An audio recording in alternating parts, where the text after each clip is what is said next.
नमस्कार, मी श्वेता अंकले. तरुण भारतच्या न्यूज बुलेटिनमध्ये आपल्या सर्वांचे स्वागत. आता पाहूया ठळक घडामोडी. चांद्रयान-3 मोहिमेच्या माध्यमातून भारताने चंद्राच्या दक्षिण ध्रुवावर पहिले पाऊल टाकले. भारताच्या या अंतराळ क्षेत्रातील ऐतिहासिक कामगिरीची दखल जागतिक पातळीवर घेतली असून आंतरराष्ट्रीय अंतराळवीर महासंघाकडून जाहीर करण्यात आलेला जागतिक अंतराळ पुरस्कार आज सोमवारी दिनांक 14 रोजी प्रदान करण्यात आला. इटलीतील मिलान येथे आज सोमवार दिनांक 14 ऑक्टोबर रोजी 75वी आंतरराष्ट्रीय अंतराळवीर परिषद सुरू आहे. या परिषदेत भारताच्या चांद्रयान-3 या मोहिमेला हा पुरस्कार देण्यात आलाय. इस्रोचे अध्यक्ष डॉक्टर एस सोमनाथ यांनी हा पुरस्कार स्वीकारला. या संदर्भातील माहिती भारतीय अंतराळ संशोधन संस्थेने त्यांच्या अधिकृत एक्स अकाउंटवरून दिली आहे. बेळगाव जिल्ह्यातील ऊस उत्पादक शेतकऱ्यांना कर्नाटक व महाराष्ट्र कारखान्यांनी ऊस दर जाहीर करून कार्यक्षेत्रातील ऊस प्राधान्याने गाळप करावा अशी मागणी विविध शेतकरी संघटनेच्या वतीने करण्यात आली आहे. याबाबत माजी खासदार राजू शेट्टी यांच्या नेतृत्वाखाली जिल्हाधिकारी यांना निवेदन देण्यात आले. गतवर्षी कारखानदारांनी बाहेरील ऊस कमी भावात आणल्यामुळे कार्यक्षेत्रातील ऊस उत्पादक शेतकऱ्यांचे मोठे हाल झाले. ऊस तोडणीसाठी शेतकऱ्यांना आर्थिक भुर्दंड सोसून मानसिक त्रास सहन करावा लागला. या सर्व प्रकाराला कर्नाटक व महाराष्ट्र कारखान्यातील पदाधिकारी, अधिकारी व कर्मचारी जबाबदार असल्याचा आरोप करण्यात आला. यावेळी शेतकरी उपस्थित होते. राज्यातील ग्रामपंचायत सदस्यांचे मानधन वाढवण्याच्या हालचाली राज्य सरकारने सुरू केल्या आहेत. मुख्यमंत्री सिद्धरामय्या यांच्याशी चर्चा करून ग्रामपंचायत सदस्यांचे मानधन वाढवण्याबाबत निर्णय घेण्यात येईल असे ग्रामविकास आणि पंचायत राज मंत्री प्रियांक खरगे यांनी सांगितले आहे. ग्रामपंचायत कर्मचाऱ्यांवरील कामाचा ताण कमी करण्यासंदर्भात अध्ययन करण्यासाठी तज्ज्ञांची समिती नेमण्यात येईल. या समितीकडून अहवाल आल्यानंतर कामाचा ताण कमी करण्यासाठी कोणकोणत्या उपाययोजना करता येतील याची कार्यवाही केली जाईल असेही त्यांनी सांगितले. मुडाचे जुने प्रकरण पुढे आणून राजकीय पक्ष सध्याचे सरकार अस्थिर करण्याचा प्रयत्न करत आहेत. मुडा प्रकरणात तक्रारदाराने दिलेल्या तक्रारीत काहीही तथ्य नाही असे ॲडव्होकेट NR लातूर यांनी सांगितले. सोमवारी बेळगाव येथे आयोजित पत्रकार परिषदेत बोलत होते. त्यावेळी ते पुढे म्हणाले, मुडा प्रकरण म्हणजे न्यायालयाची आणि जनतेची दिशाभूल करण्याचा प्रयत्न आहे. कर्नाटक सजग वकील मंचाने पुस्तकाच्या रूपात ते समोर आणले आहे. त्यामुळे लोकांना हे पुस्तक वाचून खरे सत्य कळले पाहिजे असे त्यांनी सांगितले. बेळगाव तालुक्यातील हिंडलगा ग्रामपंचायत हद्दीत बांधलेल्या घरांना लावण्यात आलेला 5 पट मालमत्ता कर रद्द करावा अशा मागणीचे निवेदन ग्रामपंचायत अध्यक्षतेखाली सदस्यांनी जिल्हा पंचायत CEO यांना देण्यात आले. सरकारच्या करवाढीच्या या निर्णयामुळे गरीब सर्वसामान्य नागरिकांना याचा फटका बसणार असून त्यांना नवा भुर्दंड सहन करावा लागणार आहे. गरजेपोटी बांधलेल्या घरांना 5 पट टॅक्स भरून घ्यावा असा निर्देश प्रशासनाकडून देण्यात आलाय. मात्र या ग्रामस्थांनी गरजेपोटी बांधलेल्या घरांना कर आकारण्यात येणार असल्यामुळे अन्यायाची भावना निर्माण झाली आहे. स्वतःच्या मालकीच्या जमिनीवर बांधलेल्या घरांना लावण्यात आलेला 5 पट मालमत्ता कर रद्द करण्याची मागणी ग्रामपंचायत सदस्यांकडून करण्यात आली.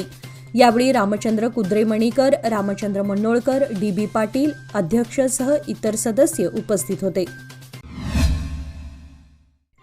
सालाबादप्रमाणे साई कॉलनी वडगाव येथे नवरात्र उत्सव मंडळाच्या वतीने मोठ्या उत्साहात नवरात्रोत्सव संपन्न झाला. 9 दिवस दररोज दांडिया कार्यक्रमासोबत लहान थोरांकरिता विविध खेळ आणि स्पर्धा आयोजित करण्यात आल्या होत्या. यामध्ये लिंबू चमचा, बुद्धिबळ, पळत जात, बाटलीमध्ये पाणी भरणे, पोत्यामध्ये पाय घालून उडी घेणे, फॅन्सी ड्रेस, स्किट, नृत्य स्पर्धा, ग्रुप डान्स अशा अनेक स्पर्धा यावेळी घेण्यात आल्या. प्रसंगी लहान मोठ्यांनी यामध्ये आपला उत्स्फूर्त सहभाग दर्शवला. विजयादशमी दिवशी तब्बल 51 विजयी स्पर्धकांना आकर्षक बक्षिसे तसेच रोख रक्कम देऊन सन्मान करण्यात आला. यावेळी साई कॉलनीमधील बहुसंख्य नागरिक उपस्थित राहून कार्यक्रम यशस्वी केला. मुंबईत प्रवेश करणाऱ्या 5ही टोल नाक्यांवर हलक्या मोटर वाहनांना संपूर्ण टोल माफी करण्यात आली आहे. आज सोमवारी दिनांक 14 ऑक्टोबर रात्री 12 वाजल्यापासून याची अंमलबजावणी होईल असे मंत्रिमंडळ बैठकीत हा निर्णय घेण्यात आलाय. आगामी विधानसभा निवडणुकांच्या पार्श्वभूमीवर मुख्यमंत्री एकनाथ शिंदे यांनी सर्वसामान्य वाहन चालकांना दिलासा देणारा हा मोठा निर्णय घेतला आहे. मुंबईतील प्रवेश करण्यासाठी असलेल्या मार्गांवरील 5ही टोल नाक्यांवर हलक्या मोटर वाहनांना संपूर्ण टोल माफी देण्यात येणार आहे.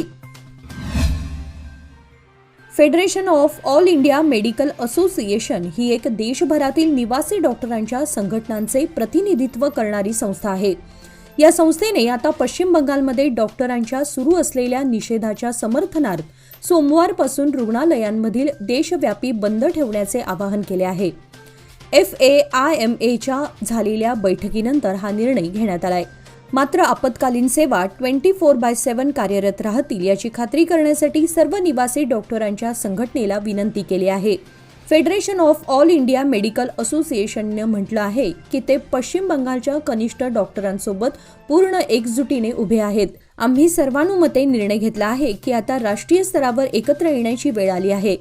आम्ही पश्चिम बंगालच्या मुख्यमंत्र्यांना मागील पत्रामध्ये वाढीचा अल्टिमेटम दिला होता, परंतु कोणतीही समाधानकारक कारवाई दिसली नाही, ज्यामुळे आम्हाला हे पाऊल उचलण्यास भाग पाडले असल्याचे सांगण्यात आले.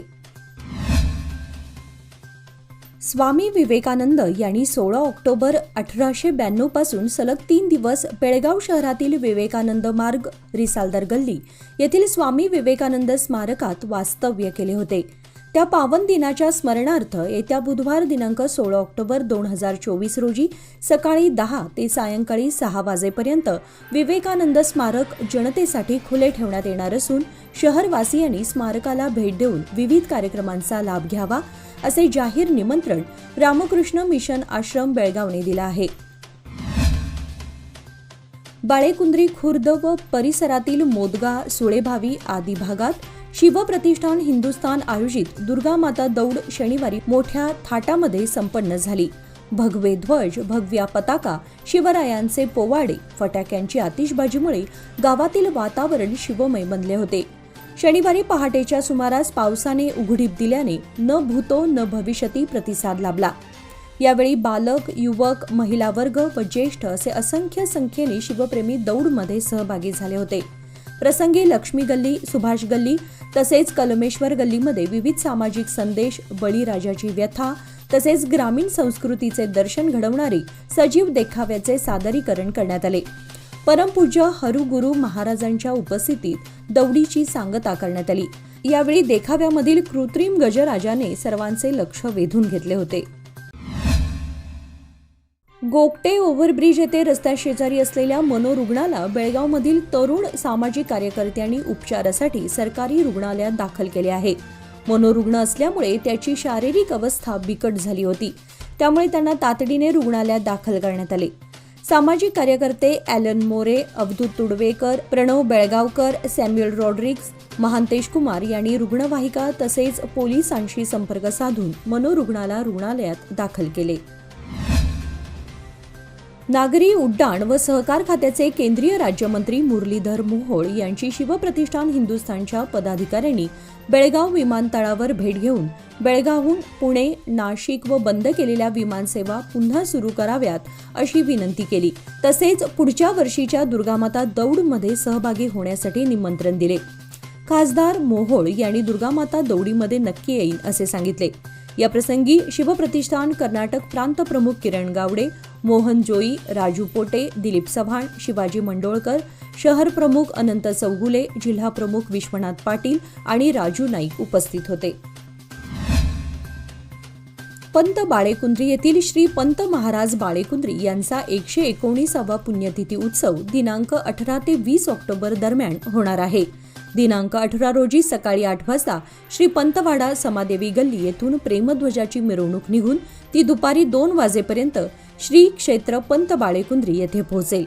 सायंकाळी 5 वाजता तेथे प्रेमध्वज मिरवणूक निघेल व रात्री 8 वाजता प्रेमध्वजारोहण होईल. शनिवार दिनांक 19 रोजी पहाटे 5 वाजता पुण्यस्मरण कार्यक्रम, सकाळी 7 वाजता श्रींची पालखी व रात्री 8 ते 12 या वेळेमध्ये मंदिराभोवती पालखी सेवेच्या 3 प्रदक्षिणांचा सोहळा होईल. रविवार दिनांक 20 रोजी सकाळी 11 ते 2 या वेळेमध्ये महाप्रसाद होईल. दुपारी 3 ते 5 प्रेमानंद टिपरी कार्यक्रम व सायंकाळी 6 वाजता पालखी वाड्यात पोहोचेल व उत्सवाची सांगता होईल. याचबरोबर आजचे बातमीपत्र इथे संपले. अधिक माहिती आणि ताज्या घडामोडींसाठी पाहत रहा तरुण भारत न्यूज चॅनल. तसेच आमच्या चॅनलला लाईक, शेअर आणि सबस्क्राईब करायला विसरू नका. आणि विश्वासार्ह बातम्यांसाठी दररोज वाचा दैनिक तरुण भारत. धन्यवाद.